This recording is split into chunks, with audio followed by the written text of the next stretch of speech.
enfants, c'est Daddy pour l'histoire du soir. Et ce soir, pour la dernière histoire, je vous ai préparé l'histoire de Covidus le dragon. Il était une fois, dans le royaume appelé Sans Souci, vivaient la princesse Stella et le prince Sony. Tous les habitants de la région les admiraient, car ils étaient bienveillants, généreux et d'une grande bonté.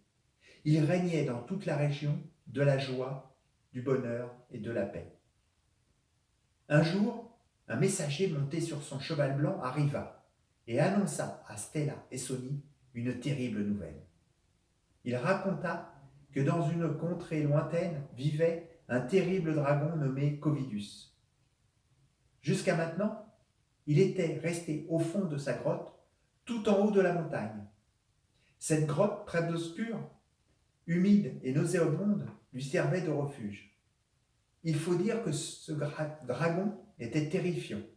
Des yeux jaunes, une langue de vipère verte, des pattes velues se terminant par des griffes coupantes et pointues, et une longue queue recouverte d'écailles et d'épines.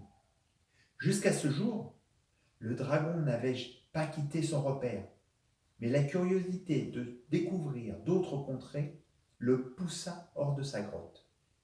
Il dévala la montagne et arriva près d'un premier village appelé Wuhan.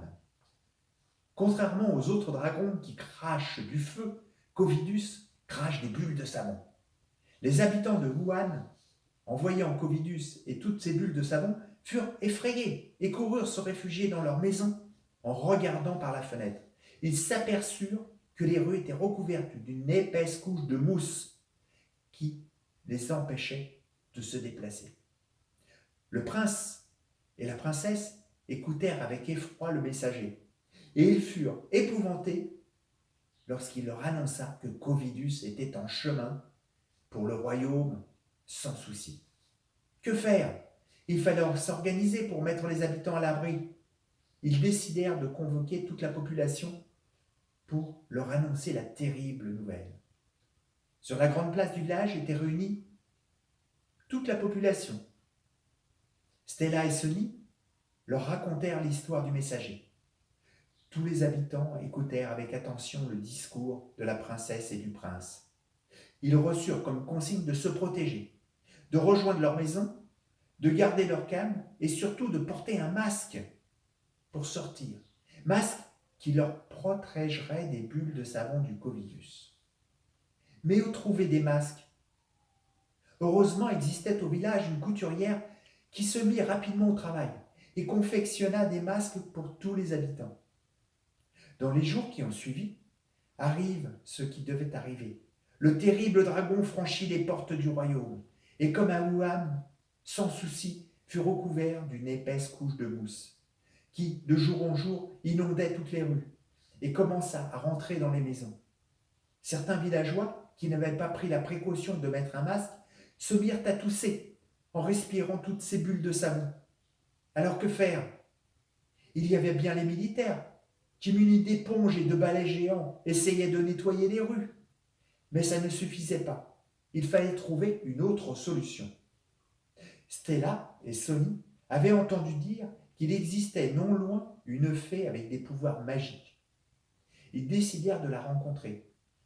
Munis d'une combinaison blanche, d'un masque, ils traversèrent le village, les forêts, les rivières et arrivèrent devant une maison de verre dans laquelle habitait la fée Vaxicaline.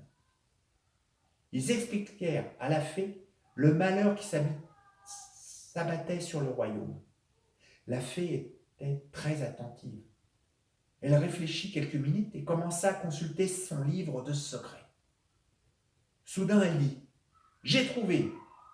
et demanda à la princesse et au prince de retourner dans leur château et de ne plus en sortir. Ils obéirent et se confinèrent sans discuter. Plusieurs jours passèrent, alors que Covidus crachait encore et encore son venin de savon. Le ciel s'assombrit. C'était la nuit en plein jour. Tout le monde à sa fenêtre observèrent ce mystérieux phénomène. Soudain, une étoile filante traversa le ciel. C'était Vaxicaline.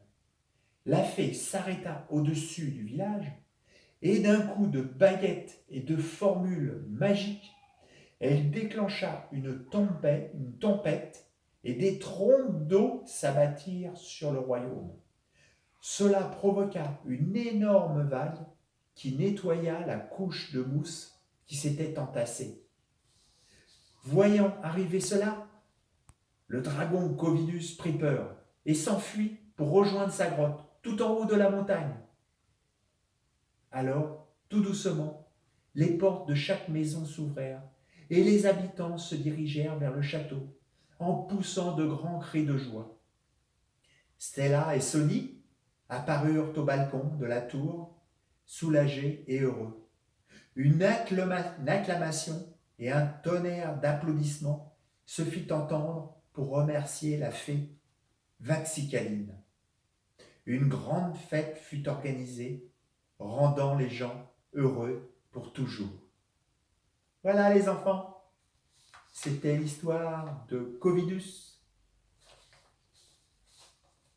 qui repartit dans sa grotte grâce à Vaxicaline. C'était la dernière histoire.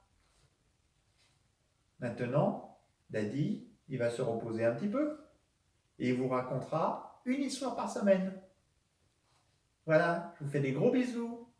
Bonne nuit.